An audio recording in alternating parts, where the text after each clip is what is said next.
ሰላም ጤና ይስጥልኝ እንደምሰንብታችኋል። ዛሬ 3 ማራኪ የባህር ማዶ ታሪኮችን ይዤላችሁ የቀረብኩት የሀብሉጦስ ተላላውና ሲባጎ ይሰኛሉ። የሀብሉጦስና ሲባጎ የጋይደሞ ፓሳ አጫጭር ታሪኮች ናቸው። ተላላው ደግሞ የአልበርቶ ሞራቪያ ድርሰት ነው። ተርጓሚው ኃይላይ ገብረ እግዚአብሔር። አሁን ወደ መጀመሪያው ታሪክ ነው የምናልፈው። የሀብሉጦስ በጋይደሞ ፓሳ ትርጉም ኃይላይ ገብረ እግዚአብሔር።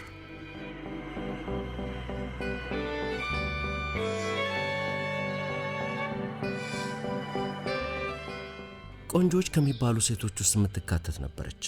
በቅጥረኝነት ከሚሰሩ ቤተሰብ ውስጥ በወሲብ ስተት ነበር የተወለደችው። ታዋቂ ሀብታምና ዝነኛ በሆነ ወንድ የመወደድ ዕድል ወይም ተስፋ ስላልነበራት ጥሎሽ መሳይ ነገሮች ሳታገኝ ነበር አንድ የሕዝብ መምሪያ ሚኒስቴር ውስጥ የሚሰራ የሱቅ ረዳት ያገባችው።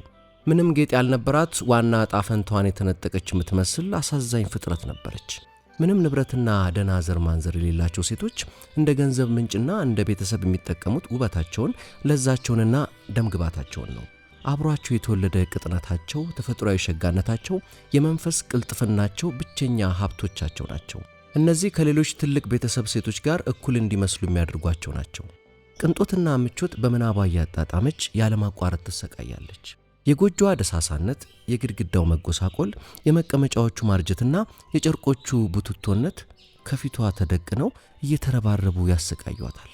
እንደሱ አይነት ሴት በውል ልታገኛቸው የማትችላቸው ነገሮች ሁሉ በነቂስ እየተተለተሉ ፍዳዋን ያሳዩታል። በትዳሯ ትጸጸታለች፣ ስለ ምቾት ታለማለች። ጸጥ ረጭ ያሉ ከሩቅ ምስራቅ በመጡ መጋረጃዎች የተደረቱ ከሚያብረቀርቅ ነሐስ የተሰሩ መስታወት ያላቸው ምቹ ክፍሎች ትመኛለች። ትላልቅ የጥንት ሐር የለበሱ ሳሎኖች፣ ውድ ጌጦች የሚቀመጡባቸው ቁምሳጥኖች፣ ከቅርብ ጓደኞች፣ በጣም ታዋቂና ተፈላጊ እንዲሁም የሁሉንም ሴቶች ቀልብ መግዛት ከሚችሉ ሰዎች ጋር ለማውራት የሚያገለግል የሚያምር ቪላ እንዲኖራት ትመኛለች። የሾርባ ሳህኑን በደስታ እየከፈተ የጎመን ቅቅል እኔ ከዚህ የበለጠ ምንም አላውቅም ከሚል ባሏ ጋር በክቡ የገበታ ጠረጴዛ ፊት ለፊት ስትቀመጥ በጣም ምርጥ የሆነ ራት፣ ከብር የተሰሩ የሚያብረቀርቁ ዕቃዎች፣ የታዋቂ የድሮ ሰዎችና በጫካ መሃል የሚበሩ የሚያማምሩ ወፎችን ምስል የለበሰ ግድግዳ ታልማለች። በማራኪ ሳህኖች የሚቀርብ ጦም ወጥ ትመኛለች። ጥርት ያለ የወንዝ ዓሣ ወይም ሌላ ምርጥ ምግብ ስትበላና እንደ ስፊኒክስ ሁል ጊዜ ፈገግ እያለች መኖር ትሻለች። ግን ሙሉ የሴት አልባሳት እንኳ የላትም። ጌጣጌጥ ብሎ ነገር ኖሯት አያውቅም። ቢሆንም ሁሌም እንደ ጓጓች ትኖራለች። ውድ ሴት፣ ተፈላጊ መሆን፣ ማራኪና አፍዝ አደንግዝ ያላት ሆና መታየት ትፈልጋለች። እንዲህ ስትሰቃይ ማየት የማትወድላት አንዲት ሀብታም ጓደኛ ነበረቻት። እሷ ግን ሁሉንም ቀናቶች በጸጸት፣ በተስፋ መቁረጥና በመከፋት ታሳልፋቸው ነበር። አንድ ማታ ባሏ በእጁ የታሸገ ኤንቨሎፕ እንደያዘ ደስ ያለው በሚመስል ሁኔታ ገባና ይኸውልሽ አላት። ላንቺ ነው። በፍጥነት ቀደደችውና እንዲህ የሚሉ ቃላቶችን የያዘ ካርድ አወጣች። አቶ ሎአዚልና ባለቤታቸው ሰኞ ጥር 18 በሚኒስትሩ የምግብ አዳራሽ ምሽቱን ከኛ ጋር በደስታ እንዲያሳልፉ የሕዝብ መምሪያ ሚኒስተር ጆርጅ ራምፓኖ በክብር እንጋብዘውታለን። ባሏ ተስፋ አድርጎት እንደነበረው ከመደሰት ይልቅ ጥራዙን ጠረጴዛው ላይ ጣለችውና እና ይህ ምን ያደርግልኛል ብለህ ታስባለህ? ብላኩ ተመተመች። እንዴ ውዴ ደስ ይልሻል ብዬ ነበር ያሰብኩት። ውጭ ምናምን ወጥተሽ አታውቂም እና በጣም ጥሩ አጋጣሚ ነው። ይህንን ለማግኘት ስንት መከራየው መሰለሽ። ሁሉም ሰው ነው የሚፈልገው። በጣም ተፈላጊ በመሆኑ እንደኔ ላሉ ሰራተኞች አይሰጥም። እዚያ የምታገኛቸው እንዳለ የበላይ አለቆች ናቸው አላት ባልየው። እሷም በጣም ተበሳጭታ አየችውና ምን ለብሼ የሚሄድ ይመስልሃል አለችው ትግስታታ። ይሄ የሚያሳስብሽ ነገር አይደለም አላት እየተንተባተበ። አንዳንዴ ቲያትር ቤት ስትሄጂ የምታደርጊው ቀሚስ እኮ ቆንጆ ነው። ሚስቱ ማልቀስ ስትጀምር ግርም ብሎት ዝም አለ። 2 ትልልቅ የእምባን ክብሎች ከሁለቱ የዓይኖቿ ጠርዞች በዝግታ ወደ አፏ ጠርዞች ሲወርዱ አየና ምን ሆንሽ? እሺ ምን ሆንሽ? አላት አንደበቱ እየተሳሰረ። ስቃያንና ብሶቷን በኃይል ገራቸውና የረጠቡ ጉንጮቿን እየጠረገች በለሆሳስ እንዲህ አለችው። አይ ምንም ብቻ ደና የሚባል ልብስ ስለሌለኝ መሄድ አልችልም። ካርዱን ደና ልብስ ያላት ሚስት ላለው ጓደኛ ስጠው። እሱም እያስተዛዘነ እንዲህ አላት። ይኸውልሽ ማሪልድ፣ ለሌሎች እንዲህ አይነት አጋጣሚዎችም ጭምር እንዲሆንሽ ሙሉ የሴት ልብስ ስንት ይሆናል ብለሽ ታስቢያለሽ? ለተወሰኑ ሰከንዶች አሰላሰለች። ቁጥሮች እየቀነሰችና እየደመረች ለሰራተኛ የሚመጥን ግን በተቻለ መጠን ማራኪ የሆነ ልብስ የሚያወጣውን ወጪ ማስላት ተያያዘችው። በመጨረሻም በትክክል አላውቅም፣ ግን በ400 ፍራንክ ማግኘት የምችል ይመስለኛል አለች እያመነታች። ትንሽ የደነገጠ መሰለ። ምክንያቱም ይህንን ገንዘብ ያጠራቀመው ለአደን ሲወጣ የሚይዘው ጠመንጃ ለመግዛትና በሚቀጥለው ዓመት በኖንቴር መስክ ከጓደኞቹ ጋር አደን ለመሄድ ነበር። ሆኖም እንዲህ አለ፣ ይሁን ደህና 400 ፍራንክ ሰጥሻለሁ፣ ቀሚሱ ግን ቆንጆ ይሁን። የግብዣው ቀን እየቀረበ መጣ። ወይዘሮ ሎዋዜል ግን ሐዘንተኛና የተከዘች ትመስል ነበር። ልብሶቿ እንደሆኑ ዝግጁ ነበሩ። አንድ ማታ ባሏ እንዲህ ብሎ ጠየቃት፣ አሁንስ ምን ሆንሽ? ከ3 ቀናት በፊት ጀምሮ ጤነኛ አትመስይም። በዛች ምሽት ባልሄድ እመርጣለሁ። ጌጥ ምናምን ነገር የለኝም። አንገቴ ወይም እጄ ላይ የማደርገው ነገር ከሌለኝ ደሃ መሆኔን ለማሳየት ነው የምሄደው። የተፈጥሮ አበባ ታደርጊያለሽ። በዚህ ጊዜ የሚያምረው እሱ ነው። እንደውም የሚገርምሽ በ10 ፍራንክ 2 ወይም 3 የሚያማምሩ ጽጌረዳዎች መግዛት ትችላለሽ። ግን አልተስማማችም። አይሆንም። በሀብታም ሴቶች መካከል ደሃ ሆኖ እንደመገኘት የመሰለ የሚያሳፍር ነገር የለም ስትል፣ እሺ አሁን ቂላቱኝ ጓደኛሽ ማዳም ፍሮስቴር ጋር ሄደሽ ጌጦቿን እንድታውስሽ ጠይቃት። ከሷ ጋር ጥሩ ጓደኝነት አለሽ አይደል እንዴ ብሎ አፈጠጠባት። እሷም በደስታ ዘለለችና አዎ እሱን እንኳን አላሰብኩትም ነበር። በማግስቱ ከወዳጇ ቤት ሄዳ ችግሯን አብራራችላት። ወይዘሮ ፍሮስቴር ከመስታወቱ ስር ወደ ነበረው ቁም ሳጥን ሄዳ ትልቅ ሙዳይ አምጥታ ከፈተችውና ምረጭ ጓደኛዬ አለቻት ለወይዘሮ ሎዋዜል። መጀመሪያ የእጅ አምባሮቹን አየች። ከዚያ የአንገት ሀብሎቹን፣ ቀጥሎ የሻኒ መስቀሉንና በሚገርም አሰራር የተሰሩ ክቡር ድንጋዮቹን፣ ሁሉንም ጌጦች ሞከረቻቸው። ትንሽ አመነታች። የትኞቹን መርጣ የትኞቹን መተው እንዳለባት ለመወሰን አዳጋች ሆነባት። ሌላ የለሽም ብላ ደግማ ጠየቀቻት። አሉኝ እንጂ ፈልጊ፣ የትኛው ደስ እንደሚልሽ አላውቅም ብላ ወዲያውኑ ውስጡ ባህር ከተሸፈነ ሳጥን ውስጥ አንድ አስደናቂ የአልማዝ ሀብል አወጣች። ልቧም ቅጥ ባጣ ፍላጎት ይመታ ጀመር። ሀብሉን ስታነሳ እጆቿ ተንቀጠቀጡ። ወደ ደረቷ አካባቢ ያስጠጋችውና ቀሚሷን እየሰበሰበች ወደ ጓደኛዋ ተጠግታ ይሄን ልታውሽኝ ትችያለሽ አለቻት እየሰጋች። አዎ። ወደ አንገቷ ዘላ ተጠመጠመችባትና በስስት ሳመቻት። ከዚያ ዕቃዋን ይዛ ወደ ቤቷ በረረች። ቀኑ ደረሰ። ማዳም ሎዋዜል ተሳክቶላታል። ከሌሎች ጊዜያት በበለጠ ማራኪ፣ ፍልቅልቅ ያሸበረቀችና በደስታ የሰከረች ሆነች። ሁሉም ወንዶች ያዩዋታል፣ ሊተዋወቋት ስሟን ይጠይቋታል። የሚኒስትሩ ሰራተኞች ሊያስደንሷት ይከጅላቸዋል። በደስታ ትወዛወዛለች። ስለምንም ሳታስብ በስሜት ትውረገረጋለች። በውበቷ ድል አድራጊነት ወንዶች በፈጠሩላት የመዋለል አጋጣሚ በሁሉም አድናቆቶች ደስታን ታጣጥማለች። ከሌሊቱ 10 ሰዓት ሲሆን ወጣች። ሴቶቹ ሲዝናኑ፣ ባሏ ግን ከእኩለ ሌሊት ጀምሮ በአንዲት ትንሽ ሳሎን ውስጥ ከሌሎች 3 ወንዶች ጋር ተኝተው ነበር። ስትወጣ እንድታደርገው ብሎ ይዞት የመጣውን የድሮና ድሃ ሰዎች የሚለብሱትን ካፖርት ትከሻዋ ላይ ደረበላት። እሷ ግን ሌሎች የለምድ ካፖርት የለበሱ ሀብታም ሴቶች እንዲያዩት ፈለገች። ያዝ አደረጋትና ትንሽ ቆይ እንጂ ብርድ ይመታሻል እኮ ሰረገላ እጠራለሁ አላት። ሰምታ እንዳልሰማች ደረጃውን በፍጥነት ወረደች። ጎዳናው ላይ ሲደርሱ ሰረገላ የሚባል ነገር አላገኙም። ከዚያ ከሩቅ የሚመጡ ሰረገላዎችን እየተጣሩ መፈለግ ጀመሩ። ተስፋ ቆርጠው በብርድ እየተገረፉ ወደ ሲየን ወንዝ አካባቢ አመሩ። በመጨረሻም አንድ ጥግ ተጠልለው የነበሩ ሰረገላዎች አገኙ። ሰረገላው በማርቲስ ጎዳና በኩል አድርጎ በራቸው ድረስ አደረሳቸው። እሷ ሁሉም ነገር እንዲህ ቶሎ በማለቁ እያዘነች፣ እሱም በ4 ሰዓት ሚኒስትሩ ቢሮ ለሥራ መግባት እንዳለበት እያሰበ ገቡ። ልብሶቿን አውላልቃ ከመስታወቱ ፊት ሆና ውበቷን መመልከት ስትጀምር በድንገት ጩኸቷን ለቀቀችው። የአንገት አልማዙ አልነበረም። ግማሽ ራቁቱን የነበረው ባሏ ምን ሆንሽ ብሎ ጠየቃት። የፍሮስቴርን አልማዝ ጣልኩ። ምን? እንዴት ሊሆን ይችላል አለ ልቡ ጥፍት ብሎበት። በቀሚሷ ጥፋት በካፖርቷ ኪሶች ውስጥ ፈለገች፣ ግን ምንም አላገኘችም። እሱም ጭፈራ ቤቱን ለቀን ስንወጣ አንገትሽ ላይ እንደነበረ ግን እርግጠኛ ነሽ ብሎ ጠየቃት። አዎ፣ በሚኒስትሩ ደጃፍ ላይ እንዳለ አረጋግጬ ነበር። ግን እኮ መንገድ ላይ ጥለሽው ቢሆን ኖሮ ሲወድቅ እንሰማው ነበር። ሰረገላውስ መኖር አለበት። አይ የድንጋጤ አዘቅቱ ሰመጠ። ቆይቶ ግን እንደገና ለባበሰና በእግር በተጓዝንባቸው መንገዶች ሁሉ ፈልጋለሁ ምናልባት ካገኘሁት ብሎ ወጣ። እሱ ሲወጣ በሐሳብ እየተንዘፈዘፈች ወንበር ላይ ኩርምት ብላ ተቀመጠች። ለመተኛት የነበራት ፍላጎት ተኗል። ባሏ ከአንድ ሰዓት በኋላ ሲመለስ ምንም አላገኘም። የሰረገላዎቹ ባለቤቶች ዕቃውን ከመለሱለት ውለታ እንደሚውልላቸው አክሎ ለጋዜጠኞችና ለፖሊሶች አመለከተ።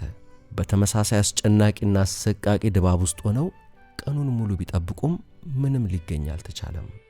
ለጓደኛሽ መጋጠሚያው ስለተሰበረ ለማሰራት እንደወሰድሽው ንገሪያት፣ ቢያንስ እንኳን ምን መልስበትን ቀን ያራዝመዋል አላት።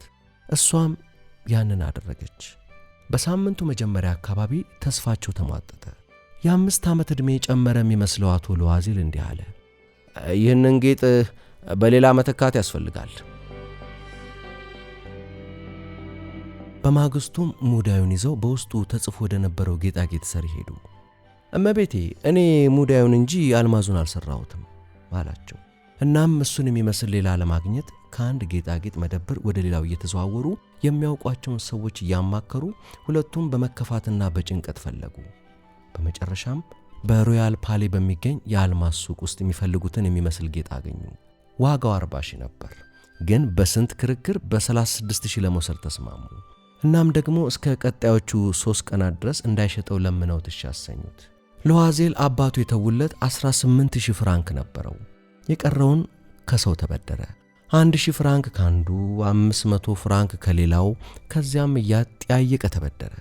ከአራጣ አበዳሪዎች ሳይቀር እየተበደረ ለመጪው ይክፈለው አይክፈለው ሳያውቅ የሚደቀንበት መከራና የስነ ልቦና መዋዠቅ እየታየው ከየትም ብሎ አጠራቀመና 36,000 ፍራንክ ከፍሎ አዲሱን የአልማዝ ሐብል አመጣው።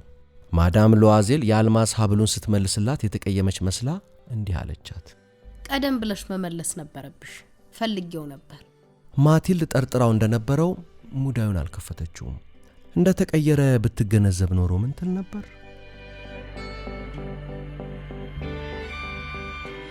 ማዳም ለዋዜል በአሰቃቂ ሕይወት መኖሩን ለምደዋለች።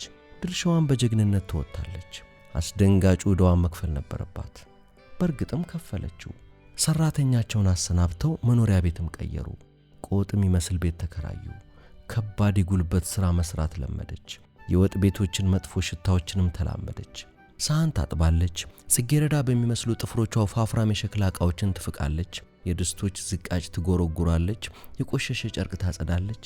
ማሰሻዎችን አጥባ ታደርቃለች። ጠዋት ቆሻሻ ትጠርጋለች።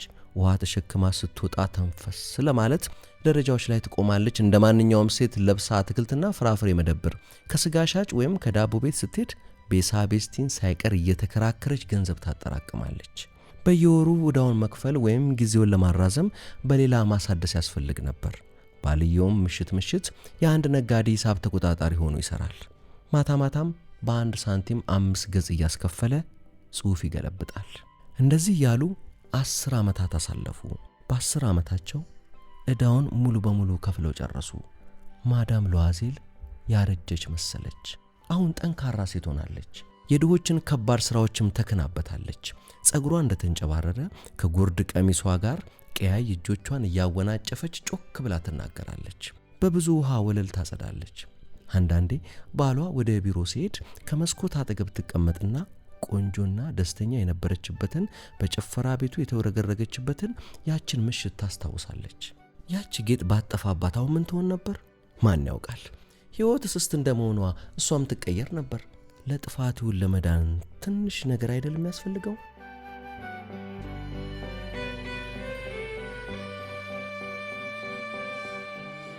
አንድ እሑድ ቀን ሁሌ እንደምታደርገው ከሥራዎቿ ተላቃ ለመዝናናት ሸንዘሊዜ ስትሄድ ከአንድ ልጅ ጋር የምትዝናና ሴት አየች። ፍሮስቲየር ነበረች። እንደ ድሮ ቆንጆና ወጣት ነች። ማዳም ለዋዜል የሆነ ስሜት ተሰማት። ብታናግራትስ? በእርግጥ አሁን ዕዳዋን ሙሉ በሙሉ ከፍላ ስለጨረሰች ሁሉንም ብትነግራት ምንም አይደል። ቀረብ ብላ ጤና ይስጥልኝ ዣን አለቻት። እሷ ግን አላወቀቻትም። የማናት ደግሞ እኔም በመጀመሪያ ስም የምትጠራኝ ብላ አሰበችና እንዴ እመቤቴ፣ እኔ አላወቅኩሽም፣ ተሳስተሽ መሆን አለበት አለች። እንዴ ማቲልድ ሉዋዜል እኮ ነኝ ስትላት ጓደኛዋ እሪታዋን ለቀቀችው። ወይኔ ምስኪን ማቲልድ እንዴት ነው የተቀየርሽው? አዎ በጣም አስቸጋሪ አመታት ነው ያሳለፍኩት። ከተለያየን ጊዜ ጀምሮ በአንቺ ምክንያት አሰቃቂ ጊዜያትን አሳልፌያለሁ አለቻት። በኔ እንዴት? ወደ ሚኒስትሩ ግብዣ ሲሄድ አውሰሽኝ የነበረውን ሀብል ታስታውሻለሽ? ስትላት አዎ እናስ? ባክሽ ጠፍቶብኝ ነበር። እንዴ መልሰሽልኛል እኮ። የመለስሁልሽ የሱን አይነት ሌላ ነው። ተበድረን ገዝተን በ10 አመት ነው ዳውን የከፈልነው። ገባሽ አይደል? ለኛ ቀላል አልነበረም። ምንም አልነበረንም እኮ። አሁን ዳውን ከፍለን በመጨረሳችን በጣም ደስተኞች ነን ስትላት ማዳም ፍሮስቲየር በጣም ገረማት።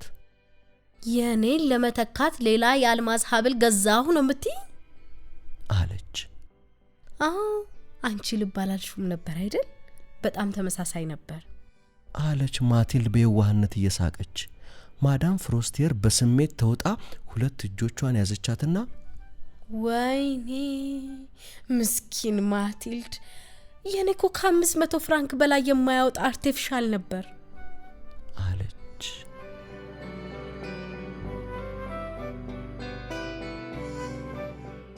ተላላው ከአልቤርቶ ሞራቪያ።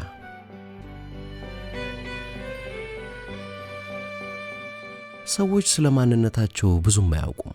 ማን ከነሱ በላይ ማን ከነሱ በታች እንደሆነ ያላቸው ጭብጥም ብዛም አይደለም። እኔ ደግሞ ከመጠን በላይ ራሴን ከሁሉም ሰው በታች አድርጌ የምወስድ ሰው ነኝ። እንደ ብረት ጠንካራ ወይም እንደ ሸክላ በቀላሉ የሚፈረካከስ ሆኜ አለመወለዴ እርግጥ ነው። ይሁን እንጂ ራሴን የማየው እንደ መስታወት፣ ያውም እንደ ሳሳ መስታወት በቀላሉ የሚሰበር አድርጌ ነው። ከእውነታው በላይ ራሴን አራክሳለሁ። እስቲ ችሎታዎቼን ሁሉ ልመዝናቸው። የአካል ጥንካሬ 0 ነው።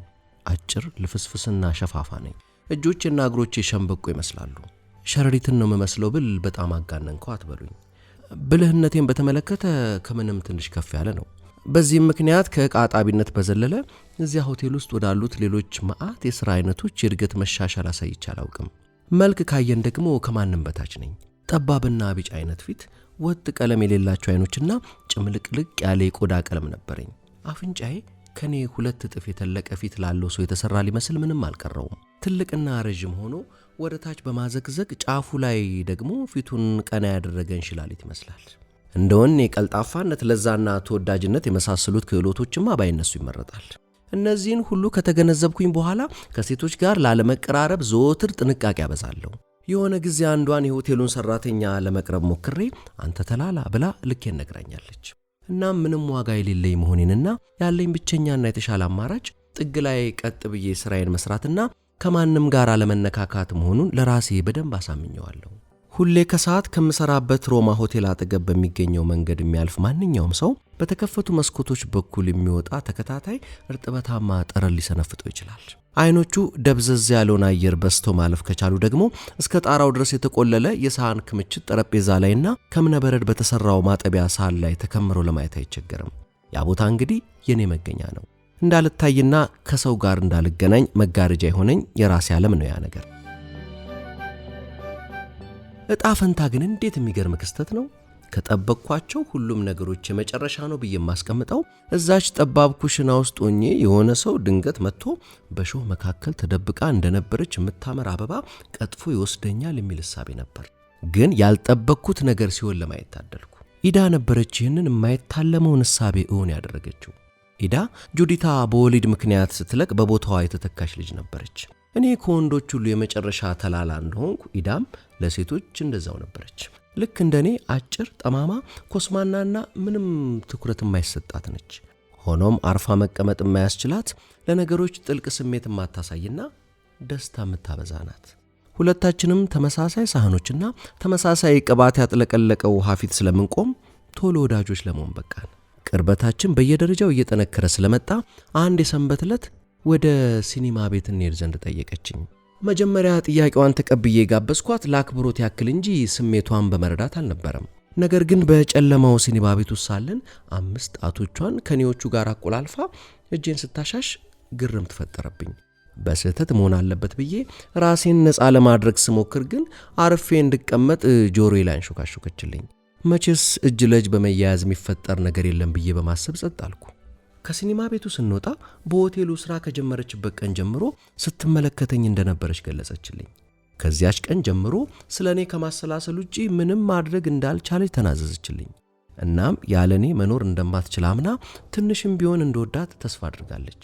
ለእኔ እንደ ኢዳ ያለች ሴት ብትሆንም እንደዚህ አይነት ነገር ስትነግረኝ የመጀመሪያዬ ስለነበር የማድርገው ጠፋብኝ። ኋላ ላይ ግን የምትፈልጋቸውን ሁሉንም መልሶችና ሌሎችንም ጨምሬ ነገርኳት። ግን አሁንም በጣም እንደደነቀኝ ነው። ምንም እንኳን እየደጋገመች ብትነግረኝም ማመን ተሳነኝ። በዚህም ምክንያት ወጣ በምንልባቸው አጋጣሚዎች ስለዚህ ነገር ከማውራት ራሴን ልገት አልቻልኩም። ግማሹ ምክንያት ለምን እንደወደደችኝ ስትደጋግምልኝ የሐሴት ስሜት ስለሚፈጥርልኝ ሲሆን፣ ሌላኛው ግማሽ ምክንያት ደግሞ አሁንም ለማመን ከባድ ሆኖ ስላገኘሁት ነው። እስቲ ንገሪኝ፣ እኔ ላይ ምን እንዳየሽ ባውቅ ደስ ይለኛል። እንዴት ነው ልትወጂኝ የቻልሽው ስላት የምትሰጠኝ መልስ በጣም ያስደንቀኛል። ሁለቱን እጆቿን ክንዴ ላይ ጥምጥም አድርጋቸው የአድናቆት ፈገግታ እየሰጠችኝ እንዲህ ትለኛለች። ሁሉም አይነት ጥሩ ጥሩ ነገሮች ስላሉህ ነው ማፈቅርህ። አንተ ለኔ ምንም እንከን የማይወጣልህ። እጅግ በመደመም ያለችውን ደገምኩት። ሁሉም ጥሩ ጥሩ ነገሮች? እንደዚህ መሆኔን ከዚህ በፊት አላውቅም ነበር። አዎ ሁሉም። ለምሳሌ በጣም ቆንጆ ነህ። እውነቱን ለመናገር ያለችውን ስሰማ በሳቅ ፍርስ ስልል ነበር። እኔ ቆንጆ? ለመሆኑ በደንብ አይተሽኛል? መልሼ ጠየቅኳት። አሁና በደንብ ሁሌ ነው ማይ። አፍንጫዬንስ? አፍንጫዬን በአግባቡ ተመልክተሽዋል? የወደድኩት አፍንጫህን አይደል ብላ መለሰችና አፍንጫዬን በሁለት ጣቶቿ ይዛ እንደ ቃጭል እያወዛወዘች አፍንጫ አፍንጫ፣ ይህ አፍንጫ ባይኖር ምን ማድረግ እንደምችል አላውቅም አለች። ቀጥላም በተጨማሪ በጣም ብልህ ነህ ብላ አከለችበት። እኔን ነው ብልህ? እንዴት? ሁሉም ሰው ደደብ እኮ ነው የሚለኝ። ቀንተውብህ ነዋ አለች በአነስታዊ አመክንዮ። እና በጣም ብሩህ አእምሮ ያለህ ሰው ነህ። አንተ ስትናገር እኮ አፌን ከፍቼ ነው ማዳምጥህ። እስካሁን ካጋጠሙኝ ሰዎች ሁሉ እንዳንተ ብልህ አላየሁ። ያም ቢሆን ብዬ ትንሽ ቆማልኩና መቼስ ጠንካራና ኃይለኛ ነህ አትይኝም፣ እንደዛ ምትይ ግን አይመስለኝም ብዬ ጠየቅኳት። አዎ ጠንካራ ነህ፣ በጣም ጠንካራ አለች በስሜት። ይህንን ለመቀበል ስላልቻልኩ ለአፍታ መናገር አቃተኝ። እሷ ግን ቀጠለች። እናም ማወቅ ከፈለግ በጣም የምወድልህ ሌላ ተጨማሪ ነገር አለ አለችኝ። በውስጤ አሁንስ ምን ልታመጪ ነው እያልኩ፣ እሱ ደግሞ ምንድን ነው ለወቀው እስቲ ብዬ ጠየቅኳት። ይህ ነው ብዬ እንዴት ማስረዳት እንዳለብኝ አላውቅም መለሰች። ድምፅህ ነው፣ ገጽታህ ነው፣ አረማመድህ። በእርግጠኝነት ለመናገር አንተ ያለህ ነገር አይነት ሌላ ማንም ሰው የለው። እውነቱን ለመናገር የምትለው ሁሉ አልዋጥልህ አለኝ። እናም ሁሌ ስለ ራስ የማስባቸው ነገሮችን ከነዚህ አገላለጾቿ ጋር ማነጻጸሩ ስለሚያዝናናኝ እንድትደጋግምልኝ እጠይቃታለሁ። እሷም በደስታ ትተርክልኛለች። ቀናቶች እያለፉ በሄዱ ቁጥር ግን አንዳንድ ሐሳቦች በውስጤ ይጉላሉብኝ እንደጀመሩ አልክድም። እስቲ የሁሉ እውነት ነው ብለን እንውሰድ እላለሁ ለራሴ። ያም ሆኖ ድሮ ከነበርኩበት እኔነቴ የእውነትም የተለየው ነኝ የሚል ጠንከር ያለ እምነት ሊያድርብኝ ግን አልቻለም። ሆኖም ኢዳ የሆነ ነገር ባለችው እይታ ግን ውስጤ የጥርጣሬ ሽል እንዲፈጠርብኝ አደረገች። ያቺ እይታ ምስጢር ሆነችብኝ። የሆነ ነገር ያለችው ምን ይሆን? ሴቶች መጻጉዎች፣ ድንክዮች፣ ሽማግሌዎችና ጭራቆች ሊወዱ እንደሚችሉ አውቃለሁ። እኔ መጻጉም ድንክየም ሽማግሌም ጭራቅም አልነበርኩም። ታዲያ ኢዳ ክንፍ ያለችልኝ በየትኛው መስፈርት አይታኝ ይሆን ብዬ ከመብሰክሰክ የታቀብኩበትን ቀን በቅጡ አላስታውስም። በዚያው ሰሞን እኔና ኢዳ ከፓሲጂያታ አርኪኦሎጂካል ሰፈር ማዶ በተዘረጋው ድንኳን ውስጥ ይታይ የነበረውን የሰርከስ ትርኢት ለማየት ሄድን። ሁለታችን እንደ ጥጃ እየቦረቅን ሄድ ነው ማለት ይቻላል። ወደ ውስጥ ገብተን ረከስ ያለ ዋጋ ያላቸው መቀመጫዎች ከያዝን በኋላ እጅ ለእጅ ተያይዘን ተቃቀፍን። ከኔ ጎን ነጣ ያለ ፊት ቆዳ የነበራት ወጣት ረጅምና መልካም ሴት ነበረች። ከሷ መቀመጫ ለጥቆ ደግሞ አንድ ወጣት ትልቅ ጠንካራና ስፖርተኛ የሚመስል ወንድ ተቀምጧል። የሚያምሩ ጥንዶች ናቸው ብዬ አሰብኩና ሐሳቤን ከነሱ አንስቼ ትኩረቴን ወደ ሰርከሱ መለስኩ። ቢጫማ አሸዋ የተነጠፈበት መድረክ አሁንም ባዶ ነበር። ጥግ መጨረሻ አካባቢ ግን ቀይ ዩኒፎርም የለበሱ የባንድ አባላትን የያዘ ሌላ መድረክ ይታያል። ሁሉም የባንዱ አባላት ዋሽንት የሚመስሉ በትንፋሽ የሚሰሩ የሙዚቃ መሳሪያዎችን ይዘው እንደ ጦርነት ማርሽ እየተቀባበሉ ሳያቋርጡ ይጫወታሉ። በመጨረሻ 4 ኮሚክ አጫዋቾች ብቅ አሉ። 2 ድንክዮች ሲሆኑ 2 ደግሞ ፊታቸው በጣም የነጣና ሰፋፊ ሱሪዎችን የለበሱ ተለቅ ያሉ ኮሚኮች ነበሩ። እየዘለሉና እየጨፈሩ ይጫወታሉ። እርስ በርሳቸው ይራገጣሉ። አንዱ ሌላውን በጥፊ ያጮለዋል። ኢዳ በዚህ ድርጊታቸው በጣም ከመሳቋ የተነሳ ማሳል ጀመረች። ከዚያ ለጥቆ ደግሞ ባንዱ ደመቅ ያለ የማርሽ ሰልፍ አሳየና የፈረሶች ተራ ደረሰ። 3 በግራጫ ሌሎች 3 ደግሞ በነጭ ቀለም የተዥጎረጎሩ 6 ፈረሶች ቀለበቱን መክበብ ጀመሩ። በቀይና ወርቃማ ቀለም ልብስ ሙሉ ለሙሉ የተሽሞነሞኑ አሰልጣኛቸው ደግሞ መድረኩ መሃል ላይ ሆኖ ረዥሙን ጅራፍ ያስጮኻል። ወንፊት የሆነ ጉርድ ነጭ ታይት የለበሰች አንዲት ሴት ገብታ መሽከርከር ጀመረች። ለጥቃ የአንዱን ፈረስ ኮርቻ ይዛ ዘላ ላዩ ላይ እየወጣችና እየወረደች ከጎኑ ስትሮጥ፣ ሌሎች ደግሞ አንዴ በደንገላሳ አንዴ በመጋለብ መዞሩን ቀጠሉ። ፈረሶቹ ጨርሰው ሲሄዱ ኮሚኮቹ ተመልሰው መጥተው መሬት ሳይነኩ መገለባበጥና ቂጣቸውን መመታታቱን ተያያዙት። እነሱን ተከትለው ደግሞ አባትና እናት ሕፃን ልጃቸውን ጨምረው የአንድ ቤተሰብ አባላት ሰርከስ ገቡ። 3ቱም ሰማያዊ ጥብቅ ያለ ሱሪ የለበሱ ሲሆን ሁሉም በተለይም ደግሞ ልጅየው ጠንካሮች ነበሩ። በእጆቻቸው አጨበጨቡና ከላይ ወደ ታች የተጠፈረ ገመድ ላይ የተንጠላጠሉ ቀጥ ብለው ወደ ድንኳኑ ጣራ ላይ ወጡ። ከዚያ ቴራፔዛውን ማለትም የመንጠላጠል ሰርከስ መወዛወዣ ገመዱ ላይ ወደ ኋላና ወደፊት ገፍተው በእግሮቻቸውና በእጆቻቸው በመቆም ልጁን እንደ ኳስ እየወረወሩ ይቀባበሉ ጀመር። እኔም በአድናቆት ተገርሜ አየሽ አይደል የትራፔዝ ሰርከስ ተጫዋች ብሆን ደስ ይለኝ ነበር። ራሴን አየሩ ላይ በመወርወር የትራፔዝ ገመዱን በእግሮቼ መቅለብ እንዴት እንደሚያጓጓይ ልነግርሽ አልችልም አልኳት ኢዳን። ኢዳን በተለመደ መልኩ ከቅፌ ተመቻችታ ተሸጎጠችና የመለማመድ ጉዳይ ነው፣ ጠንክረ ከተለማመድ ካንተም ልታደርገው ትችላለህ አለችኝ አድናቆት በተላበሰ ቅላጼ። ከጎኔ የነበረችው ፊቷ ነጣ ያለ ሴትዮ እኛን አይታርጋ ከሷ ጋር ለተቀመጠው ጠረንገሉ የሆነ ነገር ስትለው ሁለቱም መሳሳቅ ጀመሩ። ከኮሚኮቹ አንዱን ከምንጣፉ ጋር እንደተቀለሉት ስላላስተዋሉ ከጥቅል ውስጥ ሆኖ ነጭ ፊቱን ብቅ ጥልቅ እያደረገ የሚፍጨረጨረውን ኮሚክ ያየችው ኢዳ በሳቅ እየተንፈራፈረች ከወንበሯ ላይ ልትወድቅ ትንሽ ነበር የቀራት። ወጣቱ ሰውዬ እየተንደረደረ ሄደና ከብረት የተሰራ የእንስሳት ግርግም አምጥቶ መድረኩ መሃል ላይ ሲያደርገው ትልቅና ነጣ ያለ ጎፈር ያለው የመጀመሪያው አንበሳ በትንሿ በር በኩል ብቅ አለ። ከዚያ ሌሎች 5 ወንድ አንበሶችና ሌላ አንዲት የተቆጣች የምትመስል ሴት አንበሳ አንድ ላይ ገብተው በአንድ ድምፅ ያጓሩ ጀመር። በመጨረሻም አንበሶቹን የሚገራና አስደሳች ስነ ስርዓትና ሰውን ማክበር ያደለው ወርቃማ ጉንጉን ያለው አረንጓዴ ኮት ያደረገ ትንሽ ሰውዬ ገባ። እንደገባ ወደ ተመልካቹ አጎብድዶ እጅ ነሳና የሱቅ ታጣፊ መጋረጃ መጠቅለያ የሚመስል ሜንጦ መሳይ ጫፍ ያለው በትር በአንድ እጁ የጋላቢ ፈረስ ጅራፍ ደግሞ በሌላ እጁ ይዞ ያወዛውዝ ጀመር። በዚህ ጊዜ አንበሶቹ እያጓሩ እሱን ከበው ይዞሩታል። እሱም በእርጋታና በፈገግታ እጅ መንሳቱን ቀጠለ።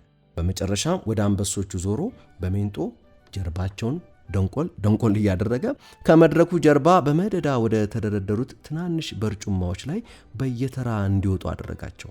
ሚስኪኖቹ አንበሶች በፍርሃት እያጎነበሱ የድመት ያክል ስፋት ያላቸው መቀመጫዎች ላይ ሆነው እያጓሩ ጥርሶቻቸውን አሳዩ።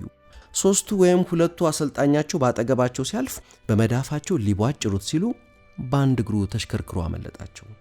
ቢበሉትስ ብላ አንሾካሾከች። ኢዳም ክንዴን አጥብቃ እየያዘች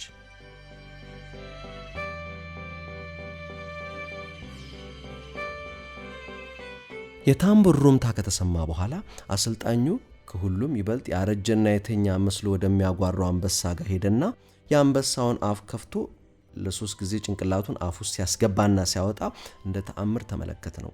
ድርጊቱን ተከትሎ በተለቀቀ ጭብጨባ መሃል ለኢዳ እንደዚህ አልኳት፣ ባታምኝም ወደ ግርግሙ ሄጄ ጭንቅላቴን የአንበሳው አፍ ውስጥ ብከተው እንዴት ደስ እንደሚለኝ።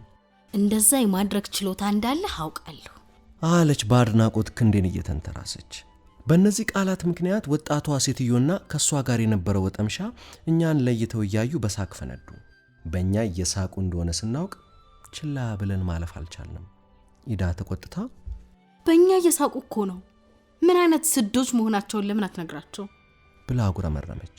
ሆኖም በዚያች ቅጽበት ደወሉ ተደውሎ ሁሉም ሰው ሲነሳ አንበሶቹ ጭንቅላቶቻቸውን ዝቅ እያደረጉ በመጡበት ትንሿ በር በኩል ሄዱ። የትርኢቱ የመጀመሪያ ክፍልም በዚሁ ተጠናቀቀ። ከድንኳን ወጥተን ስንሄድ 2ቱ ሰዎች ከፊት ለፊታችን እየተራመዱ ነበር። ኢዳም እያንሾካሾከች እኔን መጎትጎቷን ተያያዘችው። ምን ያህል ባለጌዎች መሆናቸው ልትነግራቸው ይገባል፣ አለበለዚያ ግን ፈሪና ማለት ነው አለችኝ። ወኔን እንደምንም አነሳስቼ እነሱን መጋፈጥ እንዳለብኝ ራሴን አሳመንኩት። መጠለያ ውስጥ ከሞላ ጎደል ጨለማ ቢሆንም ቀረብ ብሎ ሲታይ ግን ሁለቱ ሰዎች ድብ ያለበት የእንስሳ መኖሪያ አጠገብ ቆመው ድቡን እንደሚመለከቱ በደብዛዛው ብርሃን ማየት ይቻላል። ሴትየዋ ጥቅልል ብሎ ጸጉሮቹን ከአጥሩ አጣብቆ አንቀላፍቶ የነበረው ድብን ለማየት ደገፍ አለች። ሰውየው ደግሞ እጇን ይዞ ይጎትታታል። እኔም ቀጥ ብዬ ወደ ሰውየው አመራሁና ንገረኝ እስኪ በእኛ ነበር እየሳቃችሁ የነበረው አልኩት በተቻለኝ አቅም ድምፄን ፈርጠም አድርጌ። በቀስታ ዞር አለና ሳያወላውል እንደዚህ ብሎ መለሰልኝ።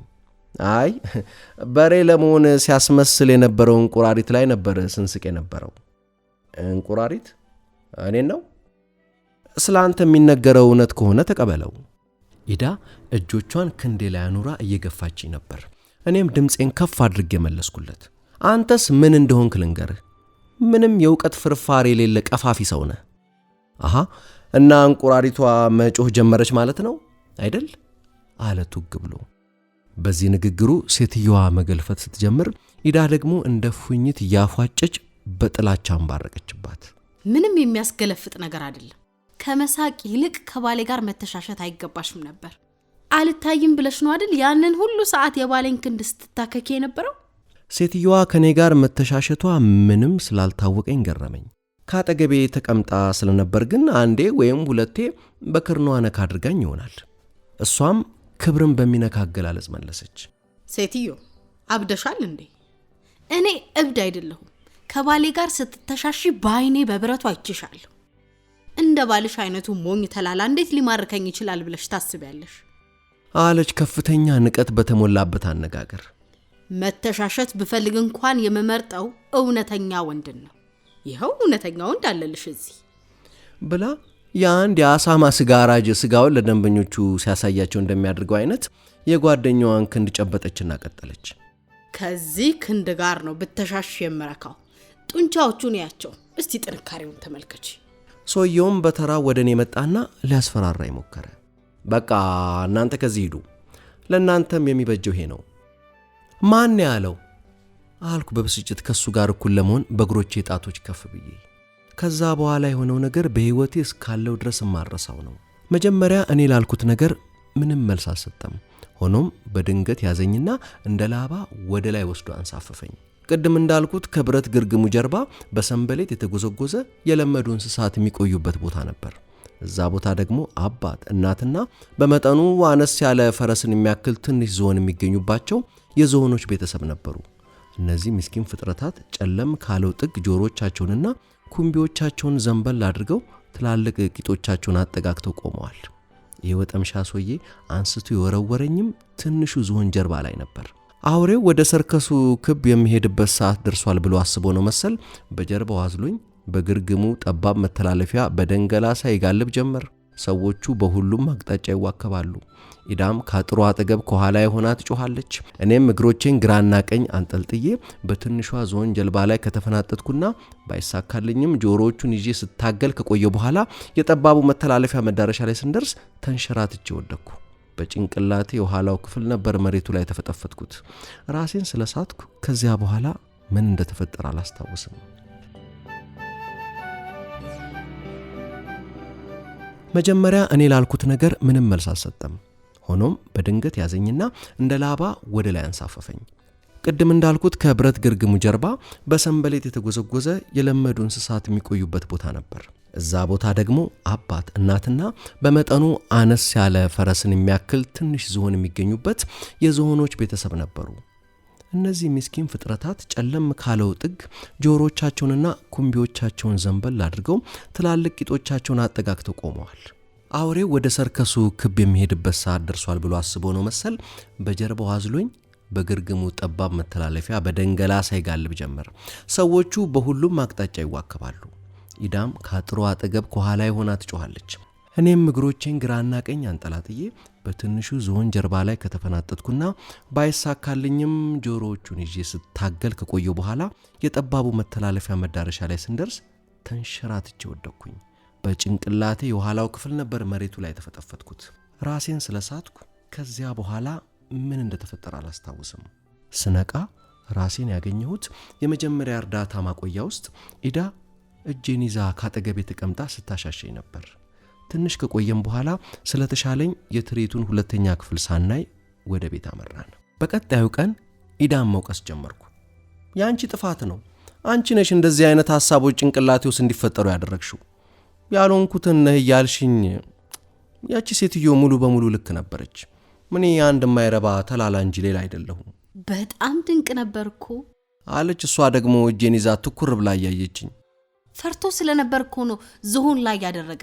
እንደዚያ ሆነ ዝሆኑን ስትጋልበው በጣም ደስ ትል ነበር። መውደቅህ ግን ያሳዝናል።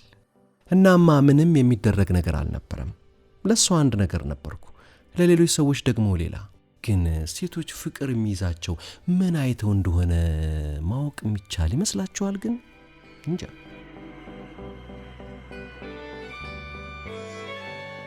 ሲባጎ ከጋይ ደ ሞፓሳ። የገበያ ቀን በመሆኑ በጎንደርቪል ጎዳናዎች ላይ ገበሬዎች ሚስቶቻቸውን ይዘው ወደ ትንሿ ከተማ የገበያ ቦታ ያመራሉ።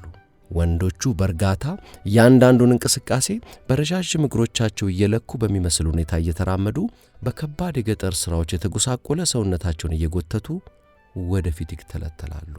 ሰማያዊ ሹራቦቻቸው ለመንሳፈፍ የተዘጋጁ ሁለት እግርና እጅ ያላቸው የተነፉ ፊኛዎች አስመስለዋቸዋል። አንዳንዶቹ ላሞቻቸውንና ጥጃዎቻቸውን በገመድ አስረው ከኋላቸው ይጎትቷቸዋል። ሌሎቹ ሚስቶቻቸው ከእንስሶቹ ኋላ ሆነው እንደነርሱ ፈጠን ፈጠን ብለው እንዲራመዱላቸው ከዛፍ በተቆረጠ ቅርንጫፍ ይጠበጥቧቸዋል። በክንዶቻቸው በተንጠለጠሉ ዘንቢሎች ውስጥ የዶሮዎችና ሌሎች ትናንሽ እንስሳቶች ጭንቅላቶች በዚያም በዚህም ብቅ ጥልቅ ሲሉ ይታያሉ። ሴቶቹ በአጭር ግን ደግሞ ከወንዶቹ በሚበልጥ እርምጃ ፈጠን ፈጠን እያሉ ይራመዳሉ።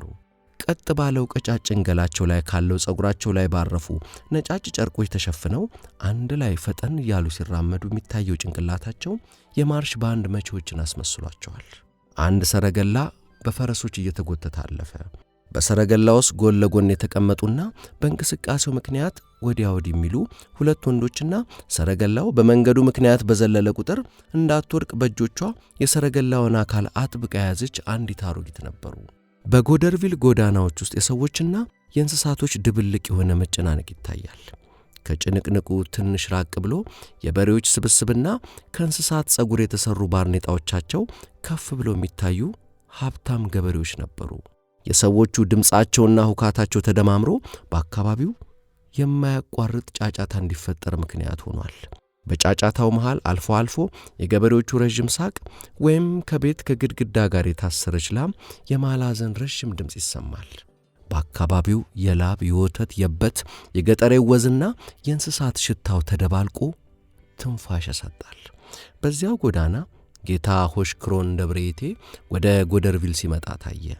ቀጥ ብሎ ወደ ዋናው ጎዳና ሲያቀና አንዲት የሲባጎ ቁራጭ መሬት ላይ ወድቃ አየ። ትክክለኛው የኖርማንዲ ተወላጅ የሆነው ጌታ ሆሽክሮን ትንሽ ነገር ብትሆንም እንኳ የሚጠበቅባትን ጥቅም ሳትሰጥ ባልተገባ ሁኔታ እንድትባክን አይደግፍም።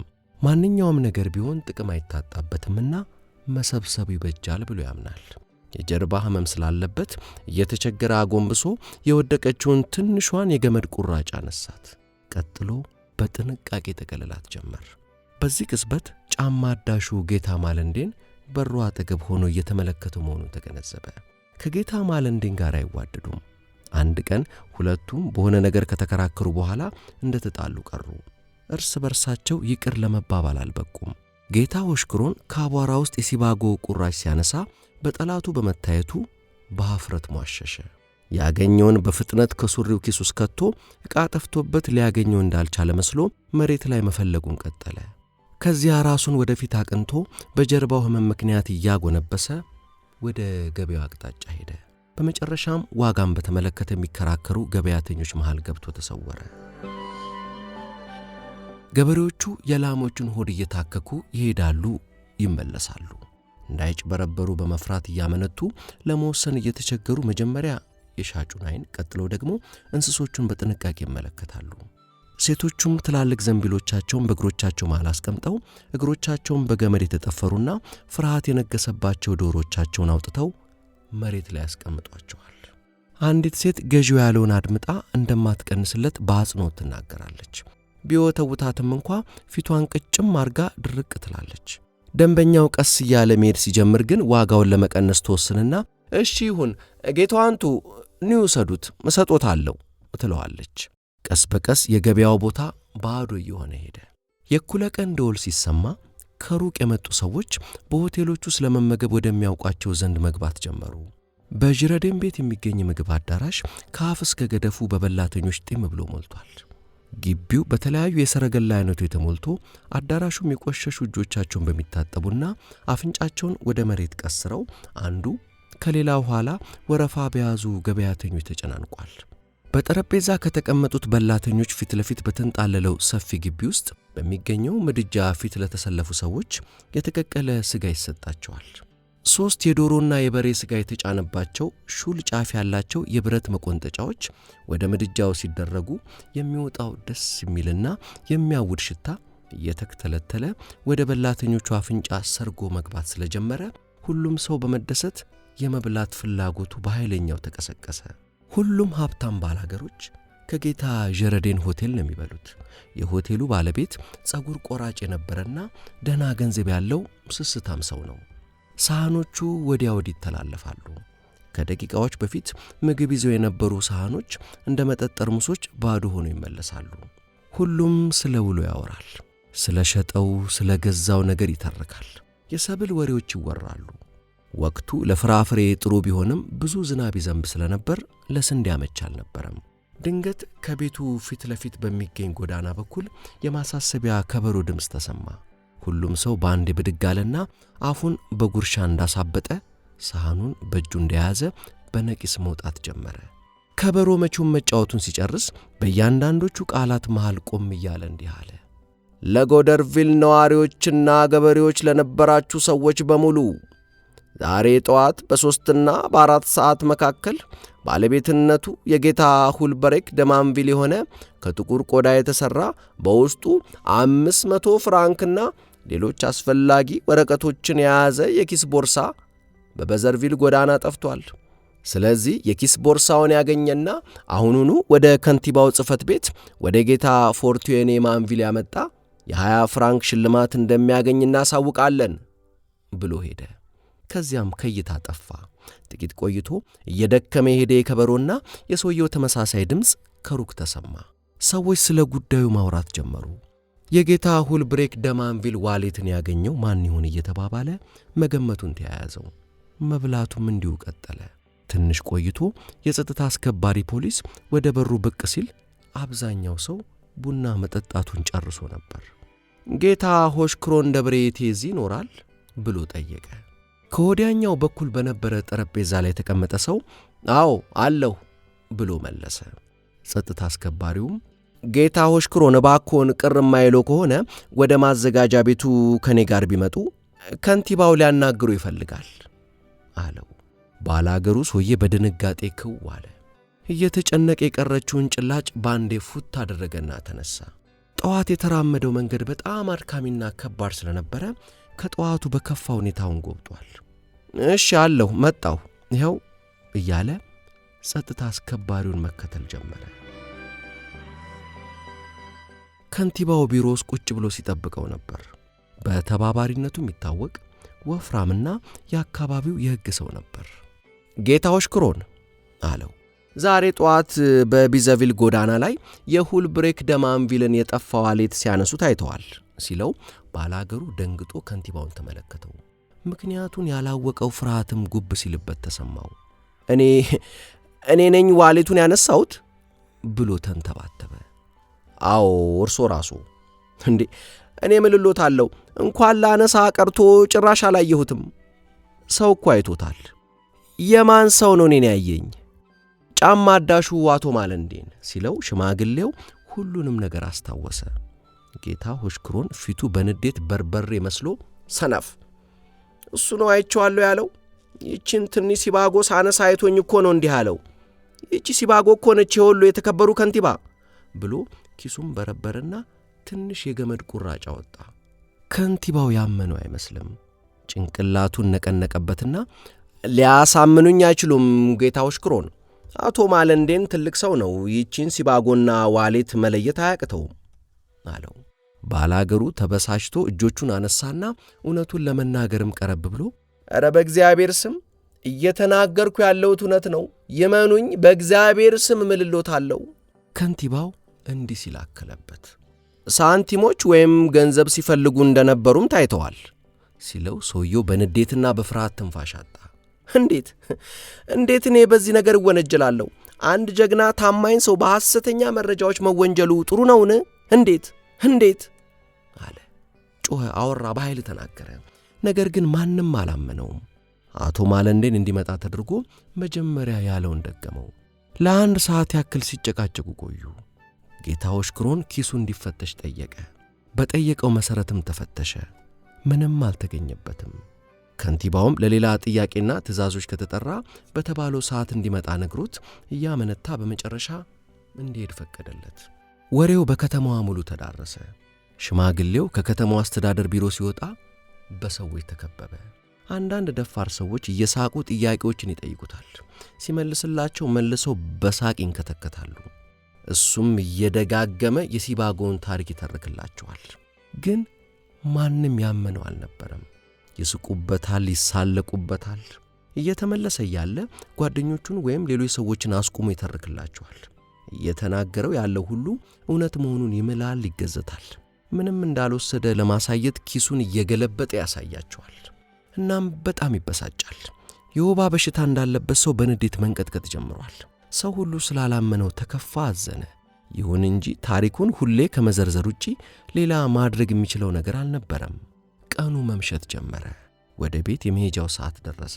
ከ3 ጓደኞቹ ጋር በመሆን እንደ አዲስ እየነገራቸው ሊያሳያቸው ገመዱን ወዳገኘበት ቦታ አመራ።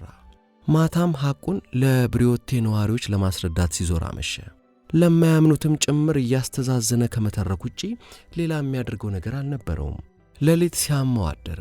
በማግስቱ ከቀኑ 7 ሰዓት ሲሆን ሞሪስ ፓሜል የተባለ በአንድ የእርሻ ቦታ የሚሠራ የጌታ ብሪቶን የማሳ ሠራተኛ የኪስ ቦርሳውንና በውስጡ የነበረውን ሁሉ ለጌታ ሁልብሬክ ደማንቪል አስረከበ። ሰውየው ዋሌቱን ያገኘው መንገድ ላይ መሆኑን ግን ደግሞ ማንበብ ስለማይችል ለአሰሪው እንደሰጠ ተናገረ። ወሬው ከሁሉም ሰው ጆሮ ደረሰ። ጌታ ሆሽክሮንም ይህንኑ ሰማ። እንደገና የዞረ ታሪኩን ላልሰማ እንደ አዲስ እየነገረ ለሰማ ደግሞ መድገሙን ተያያዘው። ለእውነቱ ማሳመኛ መሐላዎችም ይጨምርለታል። ግን እንዳልተሳካለት ይታወቀዋል። እኔ የሚያሳዝነኝ ይላል፣ ጉዳዩ አይደለም ሐሰቱን የሚያሳዝነኝ። ገባችሁ? ከሐሰት በላይ ውስጥን የሚያጎሳቁል ነገር የለም። በየቀኑ ስለ ታሪኩ ያወራል።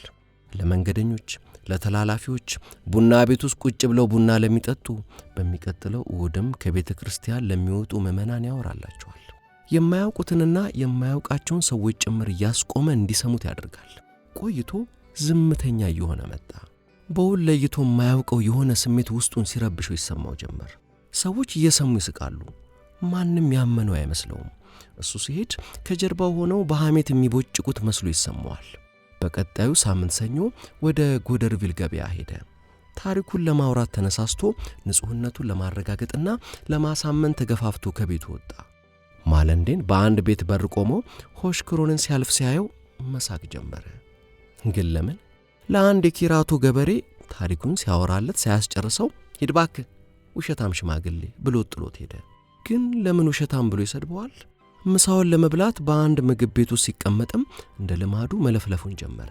አንድ የሞንቲቪሊየር ተወላጅ የሆነ ብጉራም ነጋዴም እንዲህ አለው፣ ሂድ እባክህ ቅሌታም ሽማግሌ፣ የሲባጎን ታሪክ እኮ አውቀዋለሁ። ሆሽክሮንም እንዲህ ብሎ አጉረመረመ፣ ግን እኮ ጠፋ የተባለው ዋሌት ተገኝቷል። ሌላኛውም ሰው ዝም በል አባትየው፣ አንዱ ያገኘዋል ሌላኛውን ስጥልኝ ብሎ ይልከዋል። ቄሱም ዝም መጽሐፉም ዝም ይሏል። እንግዲህ እንደዚህ ነው አለው። ገበሬው ሳይንቀሳቀስ ጸጥ አለ። ራሱ አግኝቶ ሌላ ሰው እንዲወስድለት እንዳደረገ አድርገው እየወነጀሉት እንደሆነ ገባው። ሊመልስላቸው ፈለገ። ጠረጴዛውን ከበው የነበሩት ግን ሳቁበት። እሱ ላይ ያፈጠጡ ማብሸቃቸውን በመቀጠላቸው ምግቡን ሳይጨርስ ወጣ። በንዴት ፊቱ ቀልቶ እያፈረ ወደ ቤቱ ገባ። ዋሌቷን እሱ ቢያገኛት ኖሮ እንደ ሁሉም የኖርማንዲ ሰዎች ስስታም በመሆኑ ለራሱ ያድርጋት እንደነበር ያውቃል። የሐሳብ ራሱ ጭንቀት ለቀቀበት። ክፉ መሆኑን ሁሉም ሰው ስለተገነዘበ ዕቃውን እንዳልሰረቀ ማስረዳት የማይቻል ነው ብሎ አሰበ። የፍትሃዊ በሆኑ ክሶቹ ሲጨማለቅ ተሰማው። ጌታ ሆሽክሮን ታሪኩን እየደጋገመ ለረጅም ሰዓታት ማውራቱን ቀጠለበት። እንዳልወሰደ ደጋግሞ ይምላል፣ ይገዘታል፣ እውነቱን ለማሳመን ይጥራል። ይህንን ለማድረግም ብቻውን በሚሆንበት ጊዜ ለማመደዋል። በሲባጎ ምክንያት ነፍሱ ተሸማቆ ንጹህነቱን ለማረጋገጥ ነጋ ጠባ ይጥራል። ለረጅም ጊዜ አሰልቺ በሆነ መንገድ ለማብራራት በጣረ ቁጥር ተአማኒነቱ እየቀነሰ ይሄዳል። እነዚህ ምክንያቶች የውሸታም ሰው ማስተባበያዎች ናቸው ይሉታል ከሄደ በኋላ።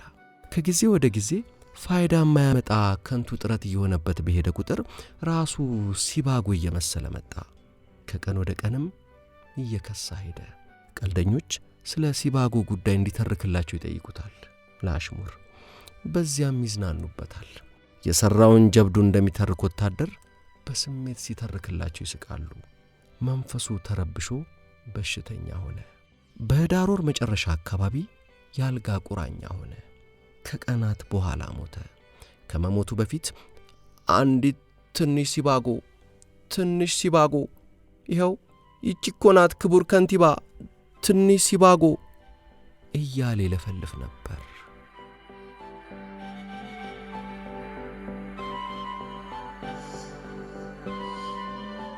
ውድ የቻናሌ ተከታታዮች የሰማችሁትን እንደወደዳችሁ ተስፋ አድርጋለሁ።